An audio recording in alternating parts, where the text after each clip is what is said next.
August মাসের শেষ সপ্তাহ থেকেই বাংলাদেশ থেকে মালয়েশিয়ায় নতুন কর্মী যেতে শুরু করবে বলে জানিয়েছেন প্রবাসী কল্যাণ ও বৈদেশিক কর্মসংস্থান মন্ত্রীর মুখপাত্র এবং প্রধানমন্ত্রীর উপদেষ্টা মাহদি আমিন। বৃহস্পতিবার কুয়ালালামপুরে বাংলাদেশ হাই কমিশনে সাংবাদিকদের সাথে মত বিনিময়কালে এ তথ্য জানান তিনি।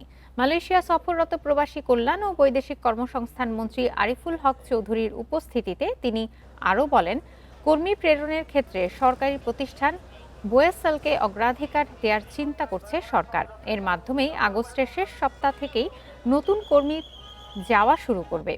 বন্ধ থাকা শ্রমবাজার পুনরায় উন্মুক্ত করা এবং কর্মী পাঠানোর প্রক্রিয়া দ্রুত শেষ করতে উভয় দেশের উচ্চ পর্যায়ে ইতিবাচক ও ফলপ্রসূ আলোচনা হয়েছে বলে জানান তিনি। উপদেষ্টা আরও জানান, সরকার শ্রম বাজারকে সিন্ডিকেট মুক্ত ও স্বচ্ছ রাখতে বদ্ধপরিকর, যাতে সাধারণ কর্মীরা কম খরচে নিরাপদে মালয়েশিয়ায় যেতে পারেন সে চেষ্টা অব্যাহত রয়েছে।